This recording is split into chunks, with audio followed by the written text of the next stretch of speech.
And in the long run, how do you serve as Americans can, and I believe as an investment banker, a catalyst bringing together the considerable sums of capital both within and outside the Arab world that can be put to a longer purpose.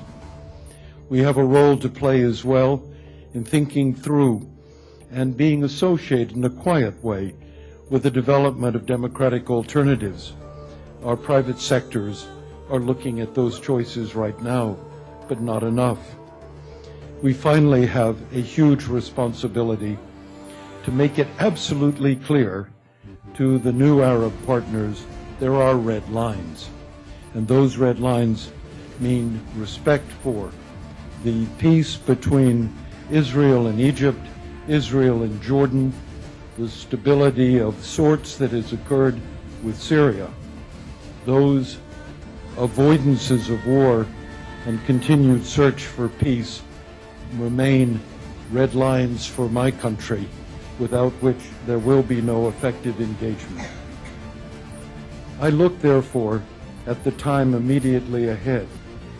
I know that this region has a long history of reaching crossroads and then pausing and continuing on without making turns, for at those moments the alternatives, the rights and left-hand turns, appear to be more dangerous and more difficult, and the old road, however stony, is easier to travel.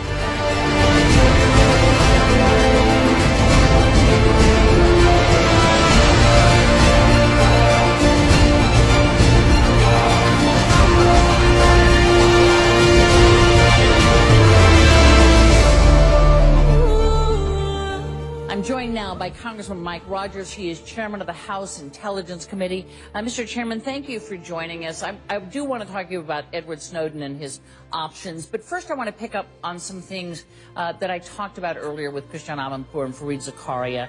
And one of the things both of them said was, this is a really good time for the U.S. to exert some of its influence. And by influence, I think sometimes we think the money that we give them.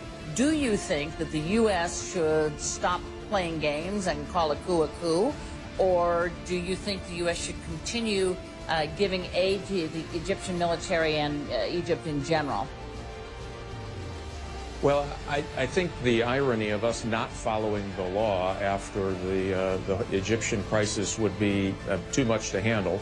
I do believe the law is very clear on this. So what I think the president needs to do, and I do think that the Egyptian military is the one stable factor there. They were great and did not overreact during the Mubarak overthrow. And in this particular case, I think they were reacting to the calls of the secularists and more liberal factions and moderate factions in Egypt. So they should, I think, continue to be rewarded for that type of activity. And it is the one cultural structure stabilizing force in Egypt right now. However, again, I think the president needs to come to Congress. I would not try to circumvent the law by calling this something it is not.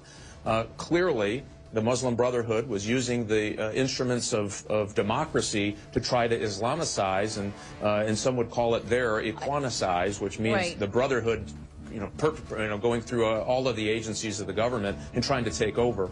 So again, a lot going on. I think we should do this the legal way. I think Congress should, the president should come back to Congress and then ask for an exception to the law process of getting them. So you think we should still give money to Egypt? Right. So you think we should continue to give money to Egypt, but now think that's against the law?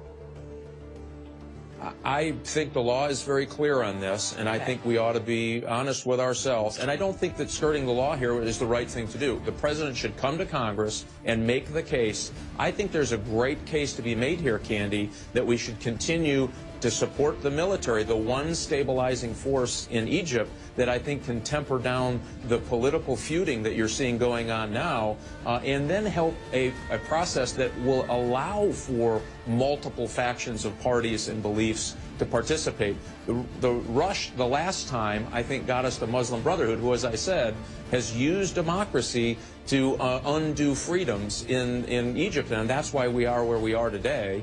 Well, I think that there's a better way to do this if we have a longer period to allow these parties to get established, an interim government, a march toward true democracy, I think we can play that role. But again, I think the president needs to come to Congress to make the case, because I do believe the law is very clear on this. What's the danger here? Because already we are seeing some action by al-Qaeda operatives, or what are thought to be al-Qaeda operatives, along the border, which had been quiet for a while. It's not immediately clear that it's connected to what's going on in Egypt. But what are you most worried about when you look at the totality of what you know as chairman of the Intelligence Committee?